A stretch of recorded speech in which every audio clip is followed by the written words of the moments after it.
How's everybody doing today?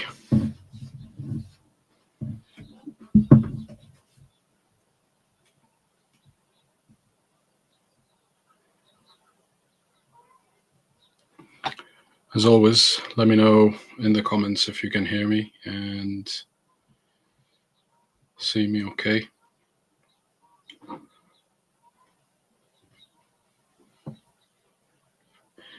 Can everybody hear me?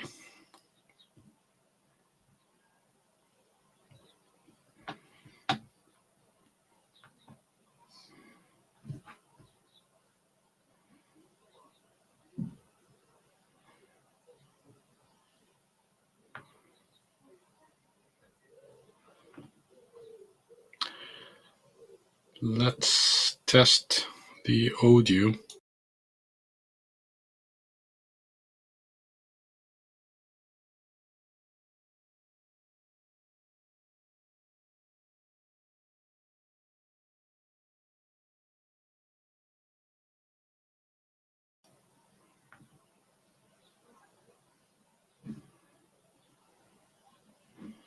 Hi Talha, thank you for your kind words. I will read your comment. Thank you so much. Appreciate it.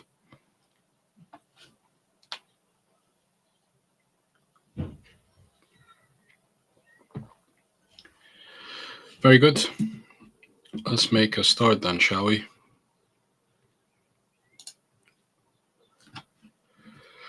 So, hello and welcome to everybody joining me today. We are, of course, streaming on multiple platforms. I can see a few comments popping up, so please keep the comments coming and let me know if you have any questions throughout today's session. Welcome Talha, welcome everybody. Thank you for your kind words. As I said,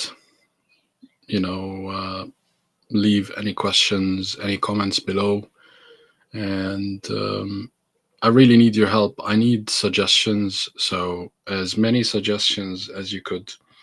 I am trying to make sure that my content covers a wide variety and is as helpful as possible. So I'd like this session to be as interactive as possible. So please ask any questions. Tell me if there's any comments, if there's something in particular that you agreed with or resonated with. Please tell me in the comments. And okay, good. So my voice is coming through okay. Just excuse me for my voice today. I think I'm coming down with a cold, so my voice hasn't been the best today. But if the audio and video are coming through, just give me the thumbs up or comment as everybody's commenting, please. We'll give it a few seconds before we really start, just for more people to join us. And hopefully we don't go over an hour today. I want to go and watch the game. So, yeah, I like to always share about my week and how it has been going. And we've had lots of, again, activity this week. We are interviewing with recruiting, and our energy design team is growing. So that's always good. And lots of challenges this week. It's always challenging, especially on complex projects such as substations. It's always challenging in a good way. Excuse me. And there is no 2 days that are alike. Every day is a new thing to learn and to think about. And let me know in the comments if you've worked on something interesting this week that you can share about. Always just share what you can share about or feel confident and safe sharing about online. Just remember that. And we are working on some exciting projects at the moment in Aureus, with lots of modern and advanced technologies, and we're having work in battery energy storage projects. We're having work in distribution network operators, so on frameworks and overhead lines. So multiple projects and streams of work and energy. So excuse me if I'm looking this way. This is where I have the screen with the questions or the comments and some of the stats. So I'm just keeping an eye on that, just to make sure that things are going well. So what about you? How was your day? How was your week? Tell me if you've worked on something interesting, if you've learned something new. Pop it in the comments. Would love to always hear about what people are learning about, what people are working about. And today, as always, welcome to my live today. If you've just joined us, we are going to be talking about career blockers for engineers and how, to overcome them, and why do some engineers seem to progress faster and further than others. And I'm really interested and excited about talking to you and sharing with you today about this. But as I said, I want this to be very interactive, please. So please, tell me what you think in the comments and what you agree with. And we're going to hopefully do some exercises today together. So again, only if you feel, safe and confident and okay to share. If you don't, you can always just take this offline and watch it at your own pace and apply the exercises at your own leisure, as they say. So I'm really excited about today. And for those who do not know me, my name is Mohammed Yunus. I work as a director of design and engineering for Orius. I have been in the substations design and construction industry for over 17 years now. My first time on excuse me, I'm coming down with a cold. My first time on there are some questions coming through. I'll answer them in due course. Don't worry. Just stick with me for a bit.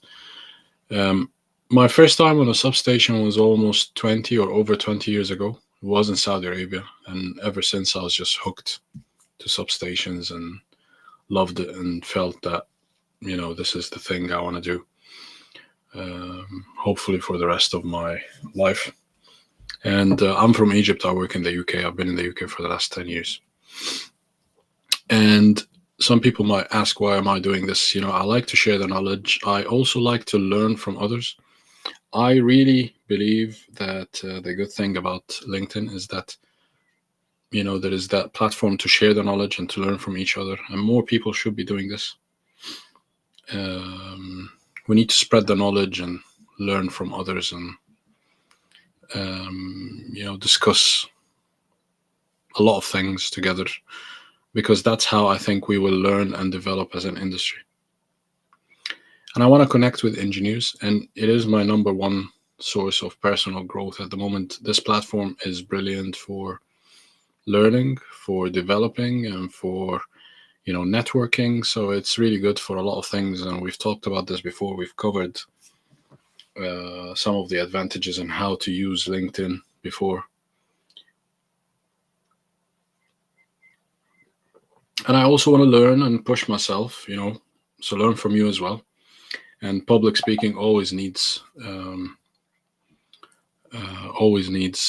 practicing and more of this. So hence I'm doing this. So I'm developing as we speak. And if you're joining me live, please give me the thumbs up, so I can tell you about also the coaching sessions that I'm going to hold soon. And I'm going to probably pick 5 or 6 engineers at the most to work with at a time. So they can be a cohort working together, and we can share some exercises with them and work on individual as well as combined projects that help them achieve whatever their goals are. So, and these goals have to be, of course, realistic, and there's lots to be shared about this. I've started writing and publishing on LinkedIn over 2 years ago, and my posts have reached 500 and something thousand different people, which is crazy if you think about it. So I learn something new every week about this platform. and the way people interact and engage on it. It's quite interesting. It ranges from people who think it's cringe and it's unbearable to people who are really excited and uh, you know um, enthusiastic about it. But personally, it has created a lot of opportunities for me. I mean, the amount of times people get in touch, recruiters or others, and the interesting people that I'm connecting with, the people that I'm working with and learning from. So it's a really good platform if used properly, and this is what I encourage you to do: is to approach it with an open mindset, a growth mindset, and just learn. And remember what we say about advice, especially online. You got to take it within the context. And it's probably a subject of another video, but we've talked about this in the past. Not every advice is applicable, and not of it is applicable in, um, you know, a copy paste like way. Anyway, and of course, the rest of my content and all my content, if you want to refer back to any of this, you'll find it on Substack. So today we're going to be talking about the common blockers that I've observed and I've seen over the last 17 years or so, working with engineers, working with engineering managers, getting mentored by executives and other senior leaders in engineering and in construction of substations. But these are the common, let's say, career blockers. And how do people avoid them? And we can start by asking ourselves, just as an observation, what makes some engineers and people in general, professionals, what makes some of them progress and, faster, further, in different ways, in diverse ways, and what make others stagnate? Although I don't like to use that word much because, again, we're going to talk about the definitions and the terms, and it's important to set, the right terms and definitions and words that we use, because we are affected by words. As humans, we are affected by words. They affect our thoughts. They affect our, behavior, our action, the way we engage, the way we interact with others, etc. So, as I said, it's a very exciting topic for today. And this is from observing and learning and talking to, engineers, those who progressed further. I've looked at some people that I look up to, for example, and try to, first of all, ask them and find out maybe from their LinkedIn profiles or, online, let's say CVs or whatever, how they came through within different organizations, what kind of we're going to talk about this, of course, but what kind of knowledge do people need to develop in order to get into, let's say, more successful development stages in their careers?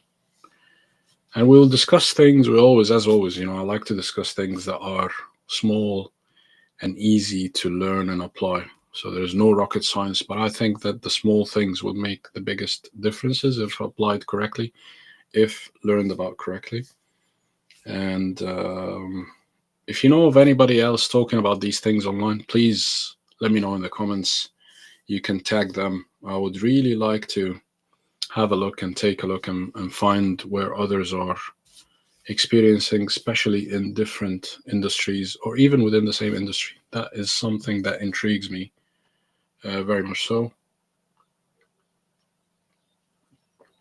And as always, we say, if you focus on the little things and getting them right in, habitual, in consistent ways, you are going to be increasing your chances of achieving these goals in your careers. And we will attempt to shed, a little bit more light on these areas, because they're not necessarily, although they are basic knowledge, in my opinion, they are not necessarily things that are talked about and shared between different people. And I think that a lot of people get on with their days at work, not really being self-conscious, or sorry, not being conscious or aware of these little things. So knowing these things will increase our chances and for better opportunities and more opportunities, and how we learn these skills and how we acquire these skills. And also worth noting, as I can see new names joining us, that the recording will be on Substack. So I always leave my videos on Substack as a recording. Some of them make their way to LinkedIn, but LinkedIn is not the best place for videos. So if you always, if you want to watch anything from my videos, head over to Substack. You'll find the link on my LinkedIn page. And when it comes to career blockers, from observation and from experience, I've found that, or today, I want to talk about four main categories. And those are mainly things that I have, found in my day-to-day interactions with engineers, as I said, engineering managers, heads of engineering, directors of engineering, and these across different organizations. We talked about clients or suppliers, manufacturers, construction companies, EPC companies like the one I work for. And the number one area that we could talk about today, or we're going to be talking about today, is the mindset. And it's important because the mindset is how we approach anything and everything. It's how we, it affects how we react to different triggers or different events in our career. And we'll also cover, some misconceptions and, false, let's say, notions or ideas that affect us as well. And the second area that I've noticed are the fears. I have seen too often that fear holds back many, many people more than anything else. So I think that people, um, are held back by their fears. And some of these fears, well, actually, majority of these fears at, on a professional level are not apparent. They're not visible. Instead, they are mostly subtle. They're underlying and they are subconscious in a way. And the area number three that I want to talk about are the weaknesses. And, it's a big cliche when we get to interviews and people ask us about what is your biggest weakness. And I think that's not a bad thing. You need to be aware of your weaknesses. We're all humans. We all have weaknesses. And I'm going to share some of my weaknesses today. Hopefully, they're never used against me.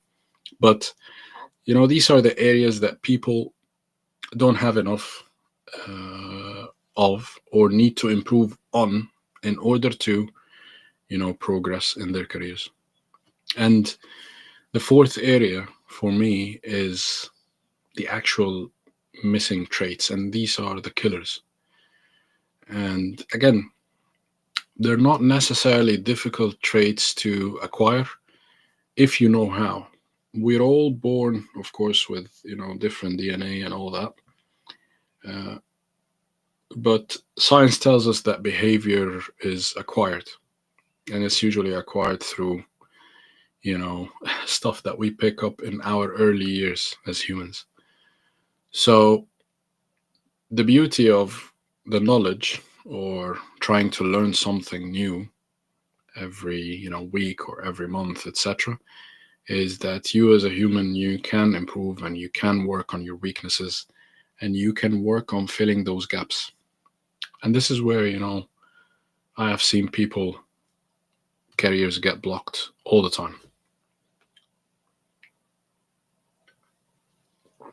And we're going to talk about these four areas separately, and we're going to also talk about them in comparison to each other.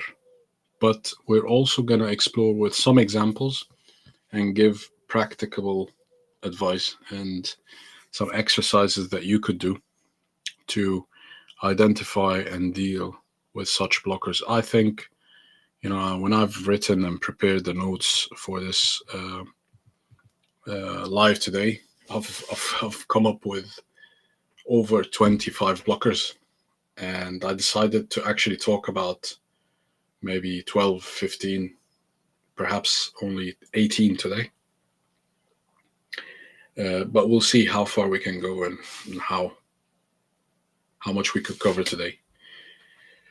So the first thing when it comes to the mindset is thinking about growth, and our topic is the career blockers. And what does that mean? It means that the things that can block your career growth or progression. And this is the first blocker, really. You need to think of why do we need to actually consider growth, and why are people obsessed with improvement, or why are some people um, seem to be just overly occupied with this career notion. I mean, a lot of people just get on with their days, with their work, and not thinking about these things. But you probably are attending this because you have an answer already. So the first question we're going to ask today is, why think of progression? Why think of growth? And you probably think it's a stupid question, but I think that it's an important question to answer to begin with, because it sets the tone. So comment and let me know, why do you think of growth? So what makes you want to think or want to consider career progression? Because that's a different driver for everybody. But you probably have an answer, because if you're attending this, if you're listening to me now or watching me, um, you probably already have an answer. So please pop that answer in the comments section below. And look, the answer is different for everybody. For me, I have noticed that this answer has differed over the years. And, every perhaps 3 to 5 years, this answer is different. So tell me, what does, growth, why is growth important? Why is career progression important? And the first thing is, on a basic level, to a lot of us, work gives us meaning and purpose. And this is where I want people to actually be open minded, because a lot of people might think um, this is unnecessary competition or unnecessary ambition. It might be for some people, but for others, it's pursuing meaning, perhaps happiness, perhaps purpose. So we gotta be open minded about what different drivers different people might have. And some have some actually pursue purpose through work, but others through family, through hobbies, other causes or interests outside of work. So that's okay as well. And it's not a binary thing. It doesn't have to be one thing or the other. It can be shared across different interests. As a matter of fact, in this day and age, it's a trait that people have more and more in common.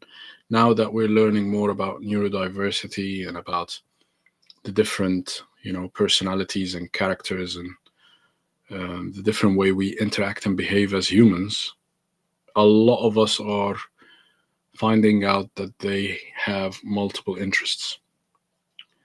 And for some, purpose and meaning can come through contributing to a larger, cause or project or thing, which comes through the business and which is maximized through the career growth. So again, I want you to know that this is how some people think of growth as.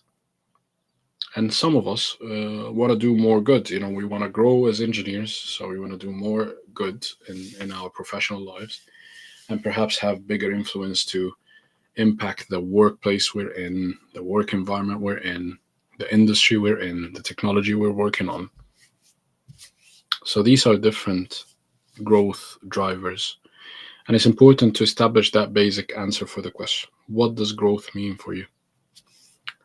And in some cases, it's just a better form of ourselves. So it's a bit of self improvement. And I know that this is a word that a lot of people frown upon, but there's nothing wrong with pursuing self-improvement.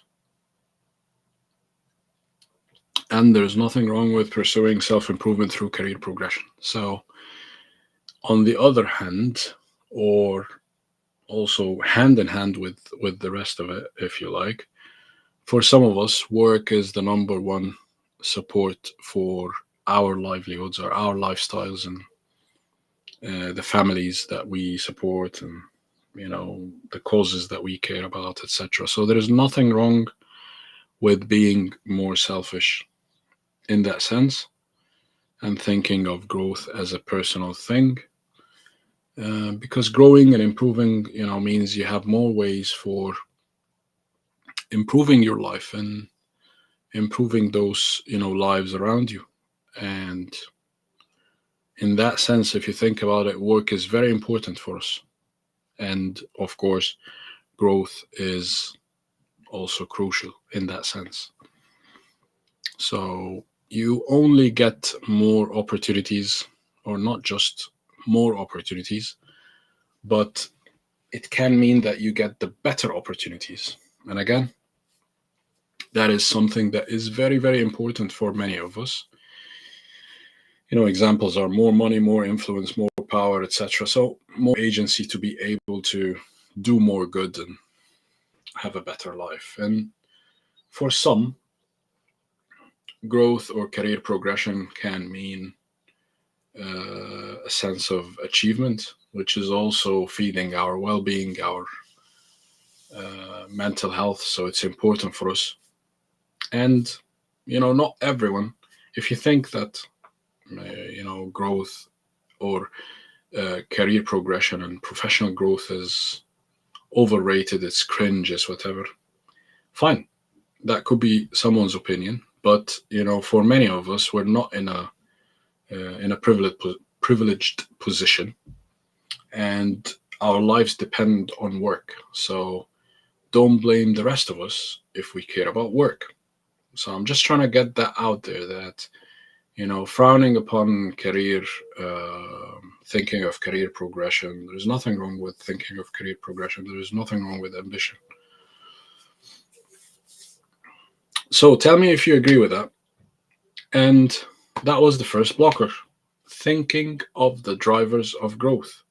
For some, they haven't even considered it, and that's okay if they're okay with it. But for others, it might be a missing factor or an unknown blocker. And that leads me to the next part of the mindset, which is actually, what is progress? And I want you to please comment also below and tell me what progress means for you. What does progress look like for you? What does career progression and what does professional development look like to you? Is it more money? Is it more responsibility? There's probably no single definition of progress, in my opinion. But again, it can take many forms. So the first blocker is thinking of, or making the mistake of thinking that there is only one way or shape of career growth or professional development or progression. So for some, again, it could be the job satisfaction. And this is where they feel they are growing, because they are doing more of what is giving them a more or a higher sense of purpose, of satisfaction, of achievement. Perhaps they are getting bigger roles that give them bigger recognition. Perhaps they're developing their experience within the same role, but with a bigger remit of experience, of technical breadth, and establishing themselves as the experts or as the go-to person within that field. So that's about recognition, that's about staying relevant, it's about increased visibility, it's about a lot of things. And again, this is the sense of achievement and the job satisfaction. And these are all factors that people might want to, or some people actually only care about, and some might care about in combination with other factors. And some might view it as how far they are developing as a person. So maybe professionally, first of all, in terms of a skill set, in terms of the experience. And we talked about that before. Experience can come, you know, you got to think of experience in terms of quantity, but in terms of quality and in terms of diversity as well. So, how diverse is your experience? Have you worked on different types of projects? Have you worked on different countries, in different organizations, in different engineering teams, different ways of working? And for some, it's about the knowledge. For others, it's about perhaps the network of contacts. So that's all development that people see professionally as goals for growth, or what growth means for them. So tell me in the comments, please, what does growth mean for you?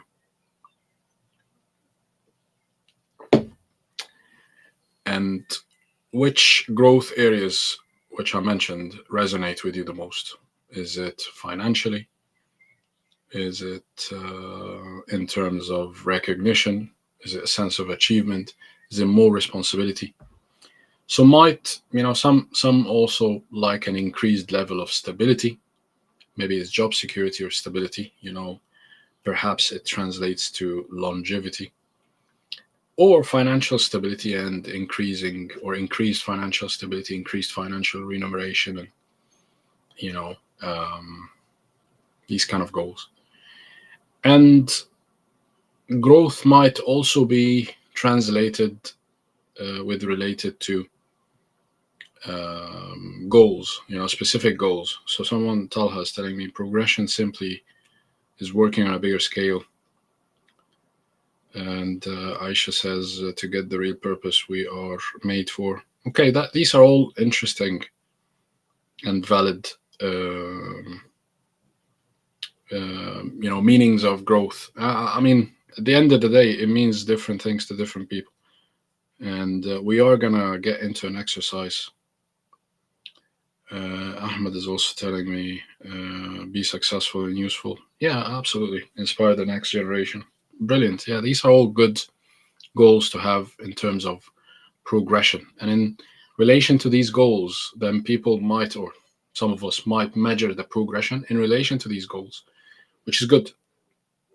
But some of us have different goals, and it varies between professional goals and personal goals. With professional goals, it might be, as I said earlier, it's the level of responsibility, the increased impact, certain experiences or different experiences and skill sets, maybe certain levels of, or increased level of compensation. But there are also personal goals. So we don't ridicule or underestimate people who, or engineers who have, personal goals. It could be happiness and satisfaction through a different kind of work-life balance. And again, work-life balance means different things to different people. Or perhaps it's the ability to support certain lifestyle. I know engineers who only work to save and travel, or want to work in different places. So they actually see work as a vehicle for, you know, facilitating their, you know, travel and experiencing different cultures, different places. So again, growth can mean different things. But for me, and this is my personal favorite, growth is about the journey itself. So for me, it's about living through that journey and learning something new, developing in different areas that sometimes you haven't even thought of or knew about. And this is just experiencing the forward movement. Now, again, directions can be, an area of contention, but let's just agree that it's movement in general. So as long as I am moving and as long as I am, living a different experience with work, I'm happy. So I feel that I'm progressing. That's just personally. So comment if you like that feeling, or if you think that you resonate with one of these feelings. So this is the first, takeaway from today. Progress and growth is more subjective than objective. Subjective means that it is based on personal views, opinions, and viewpoints, which are mostly different. Okay, they differ based on the person's background, professional background and personal background, based on their culture, based on their you know um, growing up, based on the organization they work within, based on a lot of aspects. So this is the takeaway: growth means different things. There's no one size fits all. Be inspired by others, but don't try to just copy or compare in unhealthy manners. And this is the first blocker. People want to get a ready made solution that they can copy paste and just implement. There is no single blueprint. I mean, there are things that you do that have a higher chance of, achieving success more than others. But, you know, people want to copy, but don't know how. That's the first blocker. And this leads us to the second or the next blocker, which is we sometimes limit ourselves to think into thinking. And it's a mind trick, it's a mental trick, really. But we sometimes might think our brains are constantly trying to make sense of a lot of things by simplifying them in some areas, or just generalizing and combining things together, standardizing in a way. That's how our brains evolved to become more efficient. So that leads us to maybe perhaps think or limit ourselves into thinking that there are certain career models, and that's it. There are limited career models or blueprints or options to follow. And of course, there are examples and there are main, let's say, there could be main career paths in different industries. But the reality is that there is the uniqueness of the current times, your personal circumstances, the work circumstances, your profile as an engineer, your background as a person, and your mindset as well, and what you pick up and what you learn and what you experience throughout the years and the encounters that you face and the challenges you come across. So these all, form a unique and a special case only for you. So to overcome this blocker, be open to trying different things in order to explore what works and what doesn't work. And always, as we said, I repeat this a lot to everybody I speak to, but take advice openly, but with context. Do not think that one size fits all. What worked for others might not necessarily work for you, and vice versa. So, how are we doing so far about this? So, are we clear on the mindset? Please tell me yes or no in the comments. There is a bit of a delay, so when I, ask for, a comment or someone to leave a comment, it is actually perhaps I don't know. There's probably 15 seconds. I don't know, something like that delay. So anyway, tell me in the comments how you feel so far and what resonated with you the most.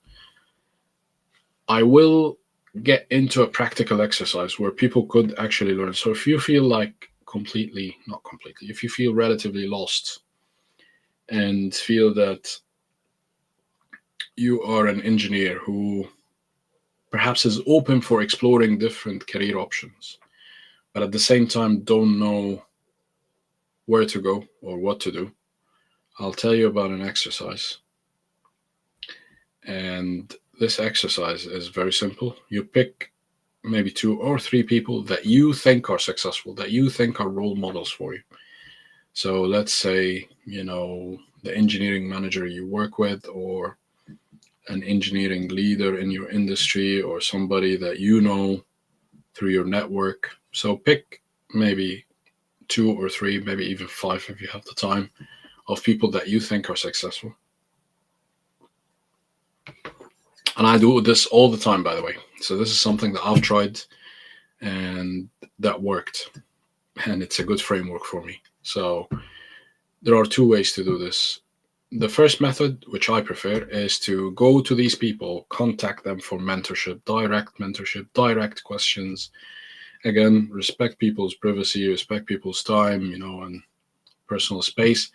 But if they're open for it, they will welcome it. And I go to the people that I ask about, or I feel that are, um, successful and good role models for me, people I look up to, and ask them for direct mentorship. I can ask them like, why did you decide to do that, or what helped you the most when you were transitioning? I saw that you transitioned from, I don't know, engineering manager to, let's say, business development at some point, and what made you consider that transition? What did you learn there? I've seen you've worked in a different country. What did you learn there? What can you tell me that can help me, etc. So you can contact people for direct mentorship, or if you feel that is something that is not possible, or maybe they're not open for it, or you're too shy, whatever, you can look at their LinkedIn profiles and map how they evolved over the years. And with every 5 to 10 years, you either ask them or you look at their LinkedIn and just note how they progressed. Okay. So there are little hints that will show you what kind of like transitions they went through in their careers. So you look at the level of knowledge they gained, what kind of like domains or industries they worked in, what sort of clients would they have interacted with, what sort of projects would they have delivered or worked on, and what kind of skills that they seem to gain, and what kind of new things that they got into. So, what kind of like different experiences? We talked about having a diverse experience. What kind of like diverse experiences they have, the levels of responsibility, how did that develop over the years, and the levels of recognition as well. So um, what sort of organizations they worked within, and how did they progress within these organizations. And that's a good exercise also to see which organizations develop people and which doesn't necessarily. And what you can observe from this or that such exercise is that you'll find that different people are different. They had different paths, they had different options, they had different kinds of transitions. Some people take uh, bigger roles within the same remit. Others, take lateral moves and move into other disciplines. And this is very good and very important for you to, first of all, learn, but also spark, mentorship conversations and interactions that are extremely useful. I think they are one of the most useful things today. And one of the things that you could learn from the most is engaging in such mentorship discussions and conversations. Okay. How's things so far? So crystal clear from Talha. Thank you, Talha. Talha also says progression simply is working on a bigger scale, leaves a greater impact. Of course, yes. Greater impact is also one good way to think of it and look at it. But another blocker that people seem to struggle with or suffer from is thinking about success versus failure in that kind of um, mind frame. Let's put it this way. And we talked about this before many times, but defining what success means is again contentious. But it's important. Excuse me. But success in most career cases is also subjective. On the other hand, failure is a big, taboo, and nobody talks about failure. All these people online talking about successes and how they achieve things. When we go into interviews, we talk about achievements, we talk about our results. Nobody goes into an interview and says, actually, I failed at this and I couldn't figure it out until I got help from this and this and this. So remember that very little useful knowledge comes actually without failing. So look, this is again about thinking about success versus failure. but knowledge and learning comes hand in hand with what people call failure. I don't like to use the term, and I don't recall ever using it, and I never will use it. Um, but look, we will expand more later on this under the common fears that people have. And when you talk or think about your career stages, that's one way that we think about it in binary ways. So we might think, oh, I failed, or yes, I succeeded. I don't think ultimately that's how you will be thinking of your career as. And as a matter of fact, when I speak to older people, people who have engineers who are older than me and have got decades of experience more than me, and I don't think anybody ever mentioned um, success or failure uh, using those terms. They might actually focus on the emotional side of things. So someone might say, "Oh, I got a great kick out of that," or "I flew and saw the world," or some. So there might be like they will always mention the good feelings they got out of it, the benefits they got out of it, the development they got out of it, the lessons they learned. But nobody's gonna come and say, "Yes, I had great success." That's I don't think a mentor would say something like that because they don't think like that, and that's I think you know an important thing with successful people is that the irony is that they free their minds from these unhelpful labels. Okay, so instead think of progress and learning. Okay, don't think of constant, let's say, learning and developing, and don't think of success and failure. Which leads me to the next point. When talking about different people that I discussed with or look up to and learned from, careers aren't linear. They aren't linear. That's the first, again, one of the mindset first problems or blockers is that we might think that careers are linear. So I'm an engineer, then I become a senior engineer, then a lead engineer, then an engineering manager, then a director of engineering or whatever. Not every career is like that, and some people take you know different paths that aren't linear. So that's another block you need to avoid. And hopefully, from the exercise we mentioned earlier, you can see that the different career paths aren't always linear and aren't similar. Because thinking of a career path as linear is a blocker that will limit your possibilities, because you will just disregard other steps that you could have taken. That thinking of only considering purely what you consider as pure forward steps. Well, sometimes you need to take side or lateral steps.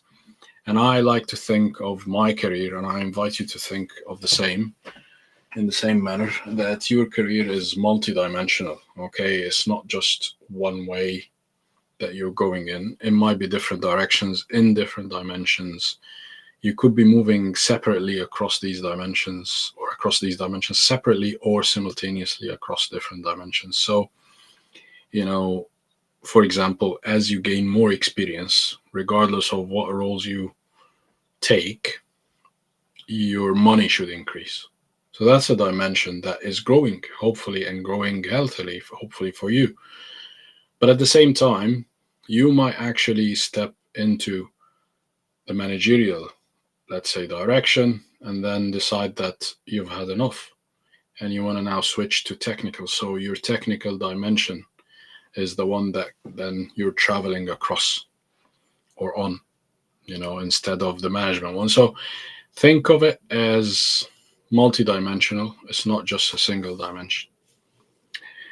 And I think this is the last blocker for the mindset, which we just get it out of the way. And this is the thing that actually was a big blocker for me. And I see, again, a lot of people make the same mistakes, and probably it's an age thing. So the younger we are, the more in a hurry we are, the less patience we have.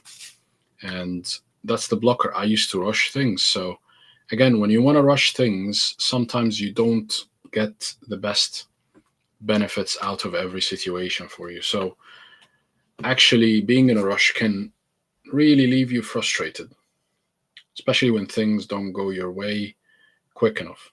So it can block your career, and it gets you into sometimes taking actions that perhaps aren't necessarily the right actions or the best actions to take. So these are things that, you could end up in situations which make you feel, in a rush, in a hurry. So you might want to move companies too soon. And again, I think this, upsets a lot of people, but I think if there aren't compelling reasons for you to leave a company,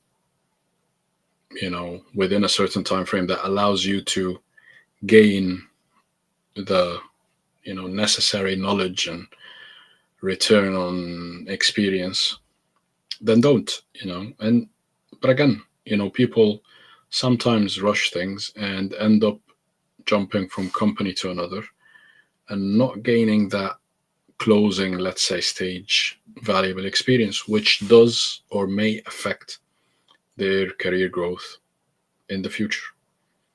It does happen, and we see it a lot. So again, rushing things, feeling that now or never is like a common ultimatum that we put when we think about progress and when we think about, getting things progressing and developing for us. And I think it stems from our childhood. Some of us are spoiled, and I include myself. But it's time to understand that the real world is challenging. Things will take time, and in most cases more time than we would like to wait. So you know my message to you is being in a rush is a big blocker, I think it happens without us feeling it as well. So far we've talked about the common blockers of mindset. Tell me in the comments, what do you think? Which one do you think resonates more with you, or the most with you? And we've also covered some misconceptions around careers and different career paths and career models. And the blocker that we covered first was not considering or thinking of growth. And we're going to expand on that in talking about like ambition, drive, and self motivation and all that good stuff. But that's the first blocker. And for that, I think people need to just open their mind a little bit and maybe rethink the um, the classic notions of career growth or progress. Things are changing. We are advancing and times are changing. So growth doesn't necessarily mean something that is unhealthy. And the second blocker was unrealistic and unhealthy definitions of growth and where that could leave us. So we need to also be open about knowing that growth is different for everybody. We need to understand that, it's not necessarily just the money or the title or the recognition. There are other areas to enjoy as well and progress. Although, these are very valid and very important for everybody. And the third blocker we talked about was unrealistic career expectations and, thinking that there is only a single way to make it, or, there's only a single model to follow, otherwise, we're failing. And the fourth blocker we talked about is being in an excessive hurry. So I want you to tell me in the comments, how are we doing so far? And whether we have any questions.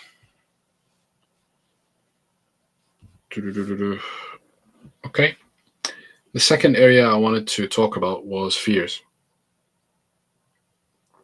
And I want you to also comment, what is your biggest fear? For me, My biggest fear is usually falling behind, being, irrelevant, or not catching up fast enough with what's happening around me. So that's why I'm constantly learning new things and trying different things. The other fear I see blocking or stopping people from developing and progressing is the fear of responsibility. And I think this is a big blocker. It's a wasted opportunity in every business I've been in. There will always be opportunities for growth, but people might not put their names forward just because they don't want that extra responsibility. And this is where I think, we need to revisit thinking about responsibilities and having more faith in our capabilities. If we have, there's also, the imposter syndrome, which, we tend to think or underestimate our capabilities, and that's a blocker. So people need to gradually learn how to pick up responsibilities. And that could come through, again, mentoring, coaching. But I think that it takes a little bit of intention. It needs a little bit of, the willingness to take the responsibility. So, or the extra responsibility. And there's always opportunities to volunteer for more responsibilities. And I'm not talking about just throwing yourself out there, taking a bigger role without thinking it through. But what I'm talking about is, speaking with your line manager or with a mentor or a sponsor within the organization you work within, and just asking them for, what kind of little areas of extra, only the smallest ever, like extra responsibility that I could take on, so that I develop, and gradually you could achieve that. Because another blocker is the fear of failure. And again, we talked about framing our mindset in terms of failure, in terms of learning, in terms of how we view success. But I think that we estimate and overthink failure. I do it all the time.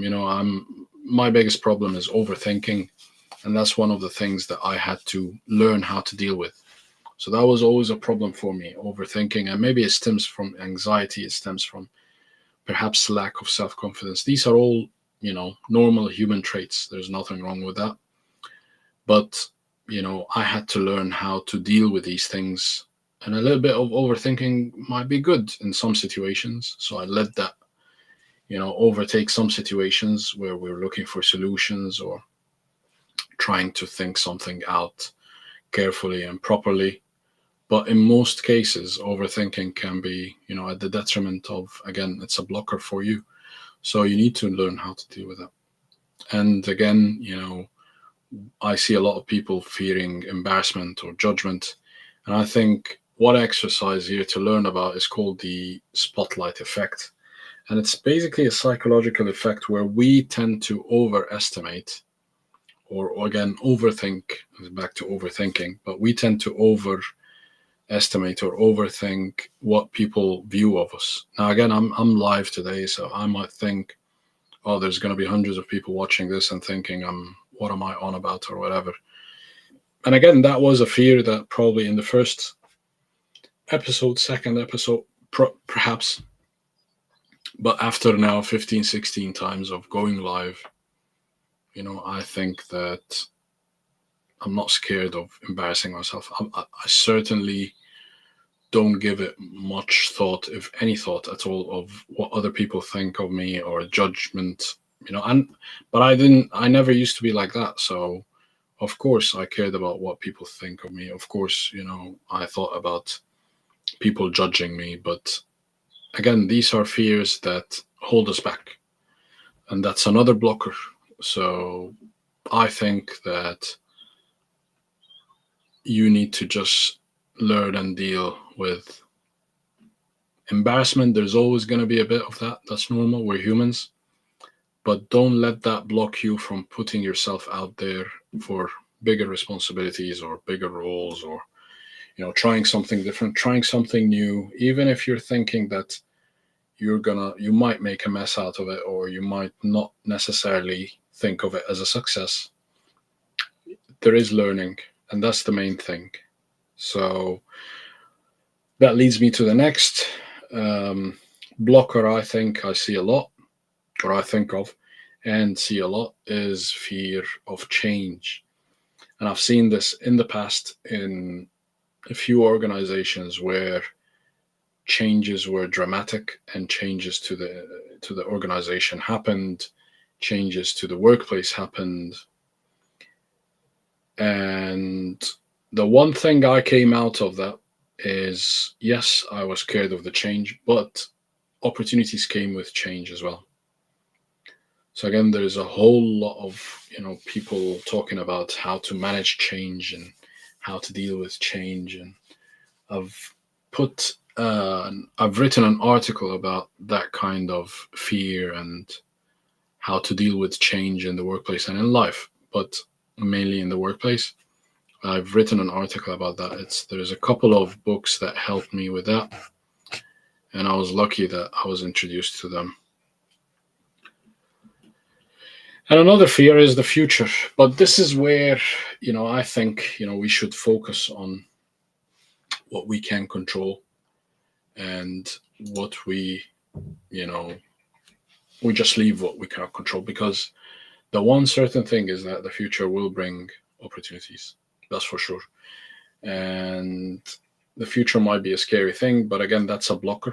People might not necessarily take steps into different roles, into bigger roles, put themselves out there, or try something different, fearing the future. But I think that, again, talking to people who are ahead of us or ahead of me in their career journey, usually I get the sense that long term and ultimately trying different things does more good than bad. So it's not like I'm gonna try something different and crash my career. That doesn't usually happen. That's not how it works. Trying different things, trying new things is a good thing. So again, that's part of fearing the future. And there are exercises that you could deal with that.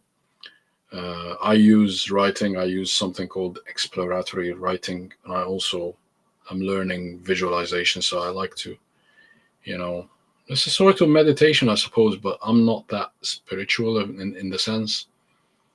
But I feel that you could actually think about these things and work them out mentally when you are writing them.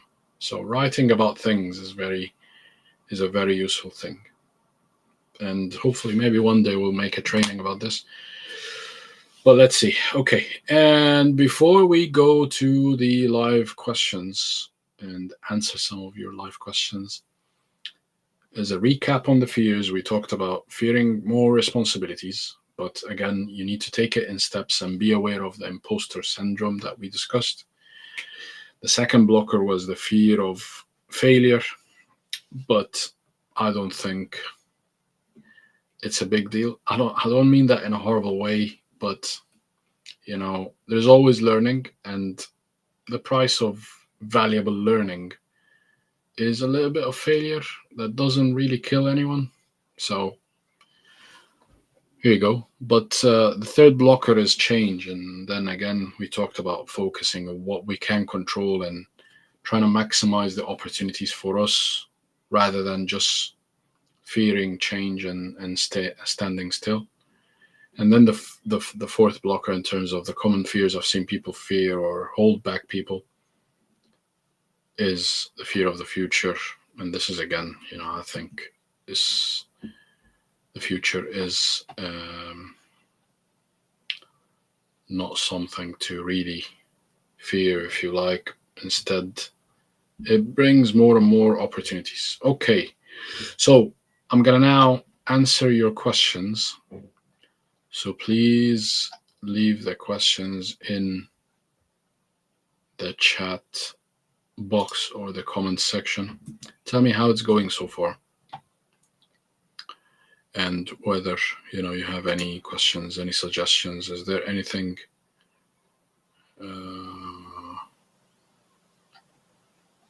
anything you have in terms of, I don't know, Do you have any questions? Do you have any suggestions, any comments? I'm just reading through things here. Hi, I've been struggling to find a job. Okay, so I've got a few videos you can look at and look. There's a lot of things you could do if you are struggling to find a job if you have a bachelor's and master's in electrical engineering. So we talked about things like that in previous videos. There are some steps that you can take, but it's always a challenge. And I'm sorry to hear that you are struggling, but do not lose hope because there are opportunities out there. You just need to be prepared for them. You need to be able to network with, early careers managers and people who are looking for candidates like yourself. So it's all about finding these kind of candidates. These kind of people. Okay, the next one. I want to start my career in the UK as an electrical design engineer. Okay, it's from the same person. So again, go back. Okay, so it says you have 7 years of experience. Okay, so if you are applying, and I'm no expert on visas and all that, but if you are applying for a job within the UK, you need to be sponsored if you don't have the right to work in the UK. And that will either come through a sponsorship by the company you work for, or you could transfer within a company. So you could work, I don't know where you're based, but let's say you're based in another country, X or whatever. If you work within a company that has offices in the UK, then I think you could internally transfer. And the other way I find a lot of people working in the UK as engineers through is they come here for a master's degree or bachelor's degree or some sort of engineering education program, and they get a visa that allows them to look for work and get work experience, etc., etc. Entry level sponsor visa. I don't know. Some people will, of course, sponsor entry level, but it's a challenge because there is a lot of competition in entry level. Okay, so there is a lot of interested people in entry level, especially people who need visas. So there's not a shortage, I don't think, of those. This week I've been reading about battery energy storage.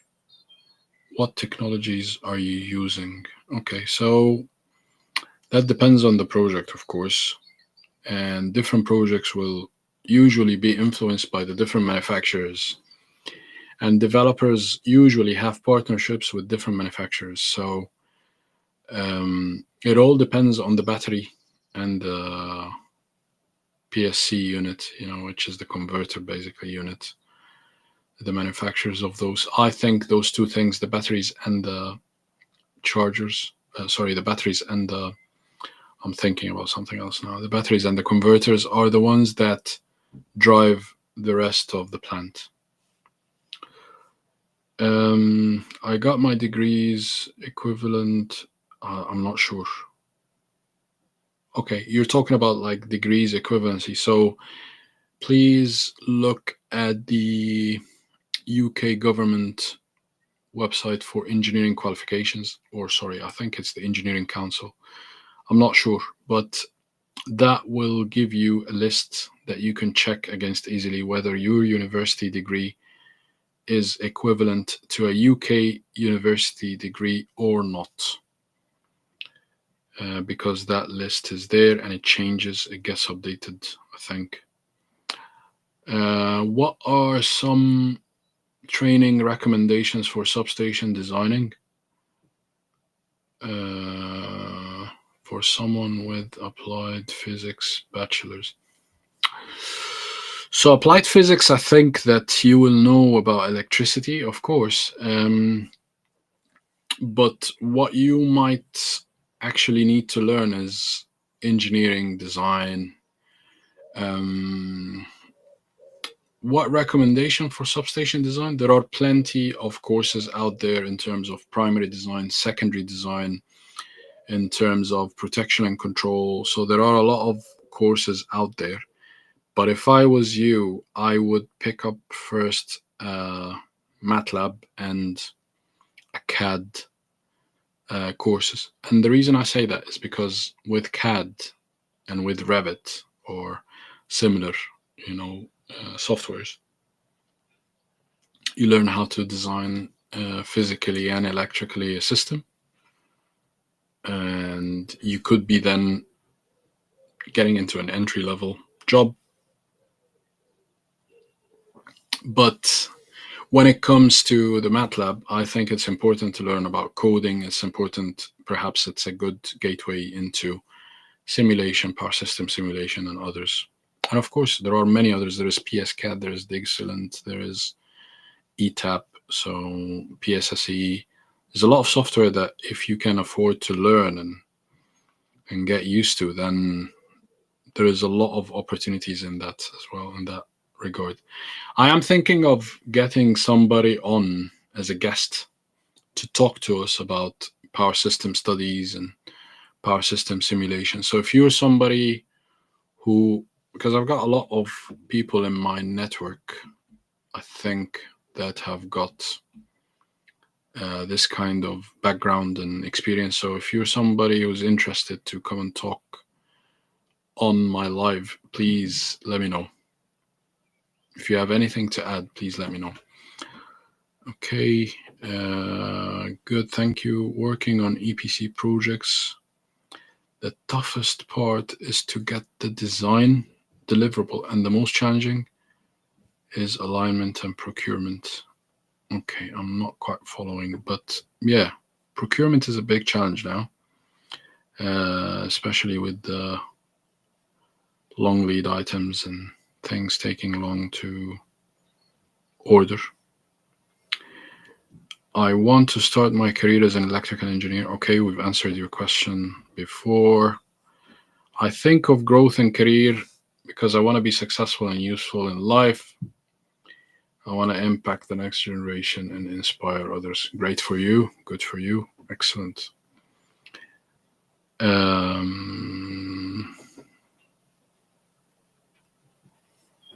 Hi Mo. Hi Talha.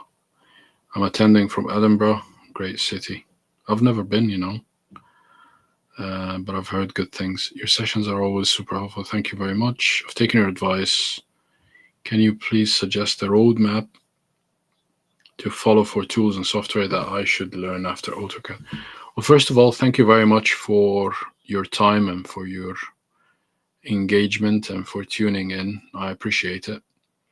And I really appreciate your kind words and encouragement. Thank you very much, Talha.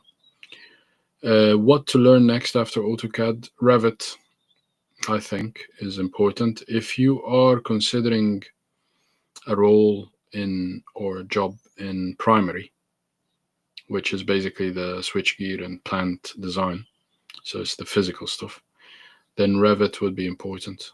If you are if you're interested in secondary, then perhaps some of the protection and control courses and learning about protection and control systems and schematics and that kind of line of work. So it really depends on what you're after, but I would do both. If you have the time,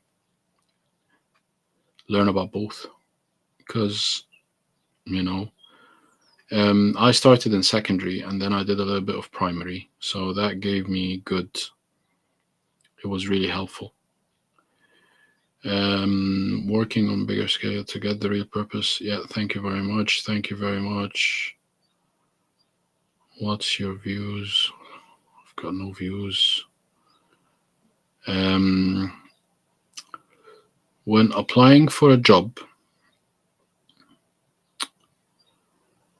that's a long question, but I'll try to understand it and answer it. So just bear with me. Consider talking about perfectionist that doesn't consider a role. Okay. Or having cold feet when applying for a job that has a skill that the engineer doesn't have, which often lead them to think that they have to be perfect for a certain law, or living the illusion of I have to know everything. Oh, okay. So we talked about the imposter syndrome. We all go through that. Okay. Sometimes you think, or I think, I'm not good enough. I'm going to be found out. People are going to criticize me. People are going to judge me. So what? Okay. So that's something that is a major career blocker for an engineer, as you said, rightly so. But it is something that you got to overcome and you got to learn how to deal with. Um, I remember someone telling me you're never going to be ready for your next role. So it's a good thing to think about, but also, don't dive into something where there is a big gap to what you think or what the role requires. Um, so perfectionism is a big blocker, my friend. It's a big problem for all of us. I know people who are such perfectionists that it keeps them up at night.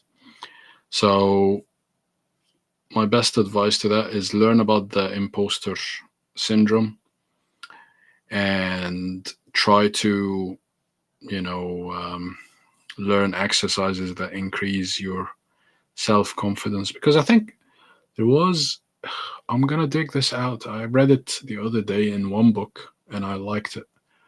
And I noted it as well down. So I'll dig it out and make a post about it. But perfectionism is basically where you have high expectations of yourself, but less confidence in your abilities. I think something like that. So you need to increase the confidence in your abilities and you need to lower your expectations of yourself. Okay. Now, I'm not I'm not advocating for lowering standards, but at the same time, take it easy on yourself. You have to look after yourself and you have to be kind to yourself before being kind to anybody else. So that will be my advice to you. I'm pretty sure you're a very good engineer and a talented human being. So keep up the good work. Okay. Another question says how to network uh, without being seen as a rude person or someone who's just asking for a job. Okay. So there's nothing wrong with asking for a job if it's done the right way. People who are on LinkedIn are either dormant in a way, so they don't actually interact. They just scroll and go through post to the next and message to the next without actually interacting or engaging or responding. And that's okay. So that's the majority of people, unfortunately. But then there are others who are actually looking for good talent, for good engineers, for good, candidates. And they would be open and honest with you. If they don't think you're the right person, they will just tell you. We don't think that, you know, um, they could, choose to tell you or give you feedback. Or they could basically just tell you, sorry, I can't help you with that. So, I'm trying to tell you that you're worried about coming across rude, but most probably, if you do it the right way, you're not going to come across as rude. We all, let's just be clear, okay? We all need jobs. We all used LinkedIn at some point or sometime in our careers to get a job. I've said this before. The last three jobs I've been in came through LinkedIn, and a couple of them were internal jobs. So I've been in a company and I've learned about the same job within the same company or the different job within the same company through LinkedIn. So LinkedIn is an important place if you're looking for a job. Um, but in order to not come across as rude, that's a good thing. So it's a good sign that you are actually thinking of that, because if you're not thinking of that, then chances are you might be rude. But if you're thinking of that, that means you're a thoughtful person. So that's a good sign you're not a rude person. But then you need to be concise. You respect people's time. You respect people's privacy. So you don't contact people who don't want to be contacted. You don't send people saying stuff like, hi, hello, or whatever. It's not like a chatting site. Um, you actually avoid the AI generated, fluff, and use a more personalized message and a meaningful message. Okay. Because that's a brief window of opportunity where you could highlight why you are the right candidate for the role. So, again, the people who are open for approach will not mind it. The people who would mind it either will tell you or will ignore you, in which case, you know, there isn't, you don't just keep bothering them if they're not open for the contact. As simple as that. And in order to come across as a person who is not just asking for a job, I don't think there's anything wrong with asking for an opportunity as long as it's done in the right way. And the right way is to engage meaningfully and respect people, respect their privacy, respect their time, and respect their personal space. And that leads me to um, two other areas that block people. And it's good that we talked about being self-conscious. You're saying, or conscious of yourself. You don't want to come across rude. That's good. It's a good thing. That's a very good thing. So the other area that I see people getting blocked by, or blocking people from career progression, is weaknesses or gaps. And I want to know in the comments again if you like to share what do you consider your biggest weakness is, and consider this as an opportunity to um, rehearse and practice, because that's a question that people get asked in interviews all the time. What is your weaknesses? And when you're asked about your weaknesses in interviews, by the way, it's not to exploit your weakness, or it's not to give us a fluffy answer of saying, I have no weaknesses. No, it's not asking about the weakness. We all have weaknesses. We're all humans, but it's actually looking for, or to know whether you have self-awareness. Okay, are you aware of your weaknesses? That's the real question underneath the question about weaknesses. So I would answer, for me, I'm always in a hurry. Probably that's one weakness I had to deal with. Sometimes I'm unclear. That's another weakness I had to work on. So my communication style can also not be the best all the time. That's something I have to work on. Hence, practicing these kind of sessions, or through these kind of sessions. One big weakness as well I have it's a character flaw I have, is that sometimes I'm an introvert. I don't want to talk much about or outside of work, especially at work. So sometimes I'm not the most talkative person, and that might come across as awkward or whatever. But that's because I might be in some cases an introvert, or sometimes I'm an introvert, or feel that way anyway. So what do you think your weaknesses are? Let me know in the comments. And it's okay to have weaknesses. We're all human, but it's important to learn or to know about them and try to be aware of them and address them. So another blocker would be self-awareness. That's along the same line, but in a more positive way. Let's say, what are your values? What do you enjoy doing, and what do you want in life? And I got asked this question, I think, earlier, a couple of days ago. What matters to you?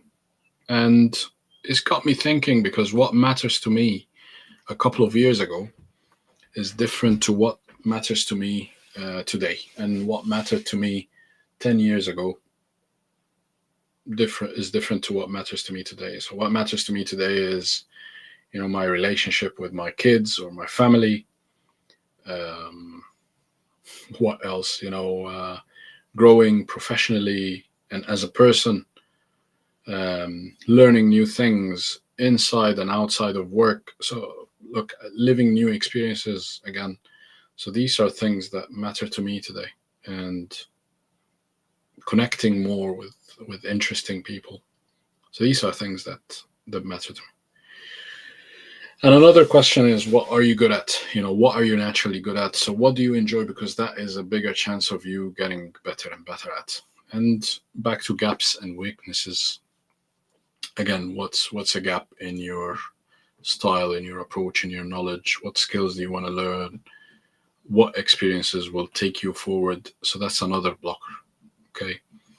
And these, for me, the four main blockers in terms of weaknesses. The first one is the poor or lack of self awareness. Um, I think a big blocker as well that we talked about is networking, but we've covered this in other sessions. And the gaps, again, as we said, the skills that you need to learn. But another blocker along the same lines is your personal brand and how your reputation is and how you come across. Are you perceived to be ready for the next role? Are you perceived to be reliable? Are you perceived as a person with a high sense of accountability?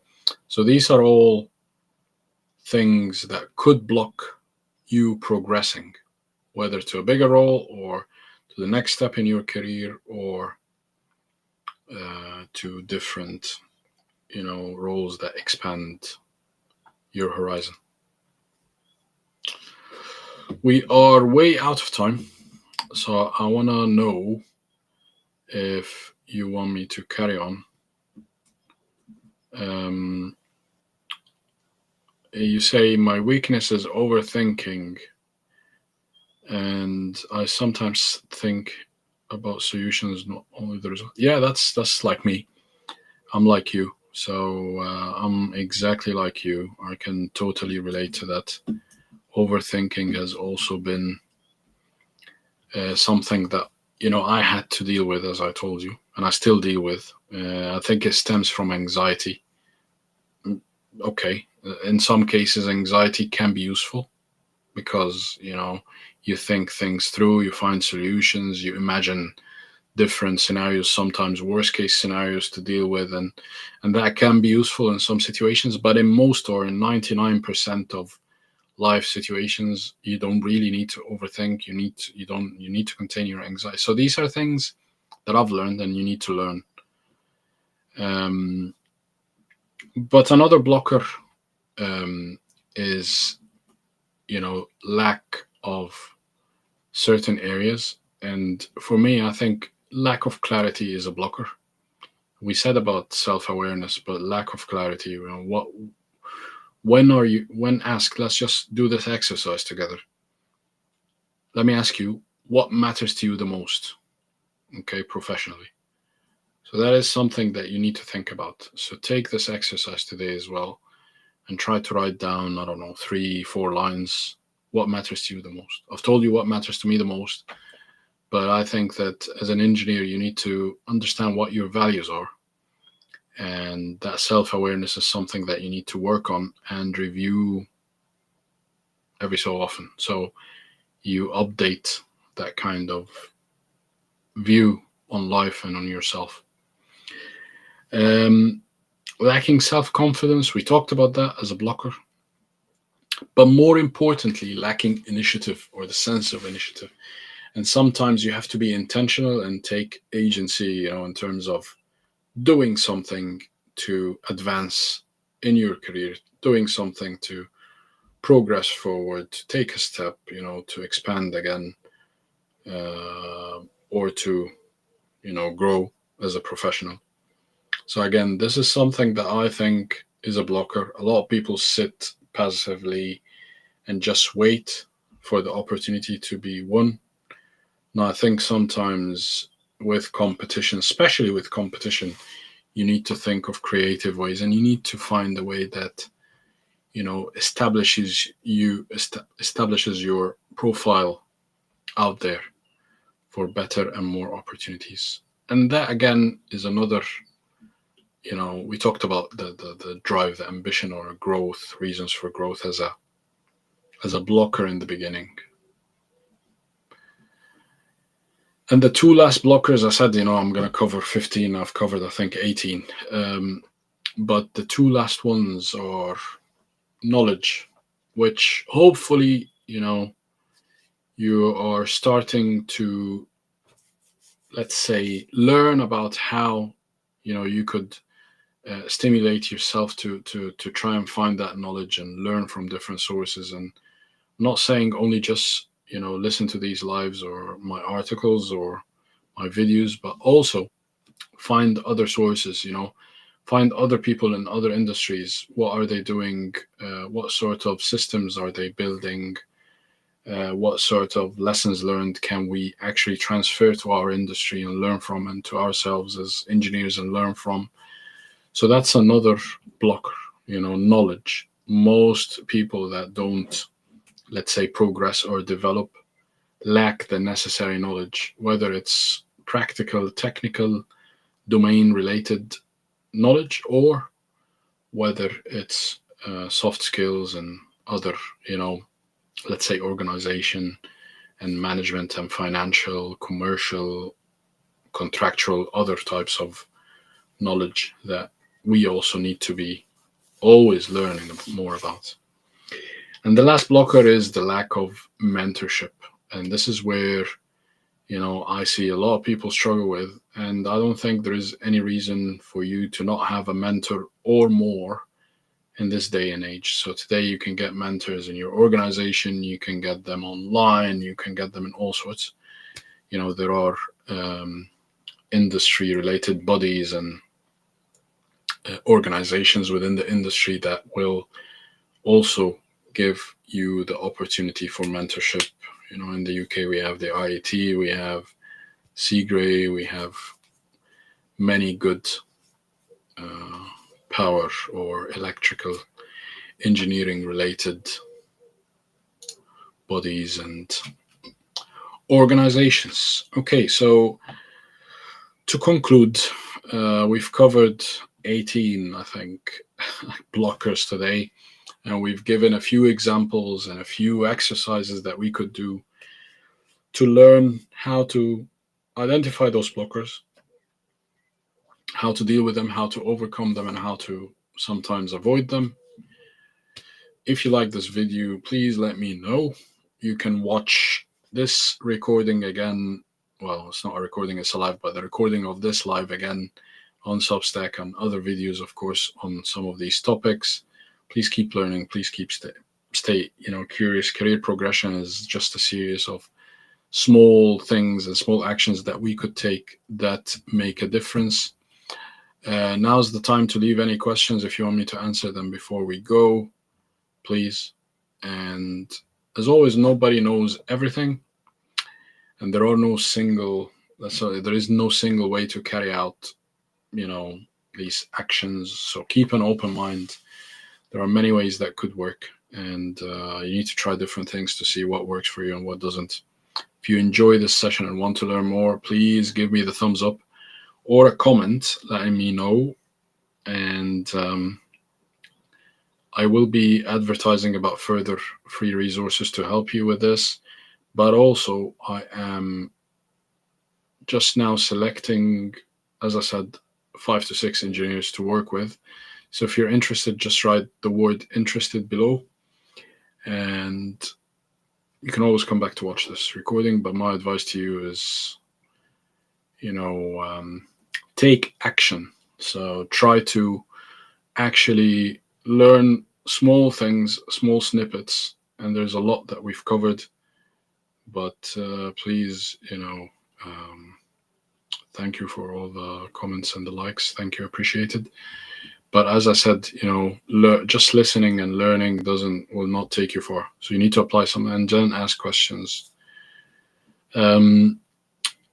Today we went through the different blockers. We identified how to um, you know, deal with the mindset, deal with some of the fears, deal with some of the lacking aspects and some of the weaknesses,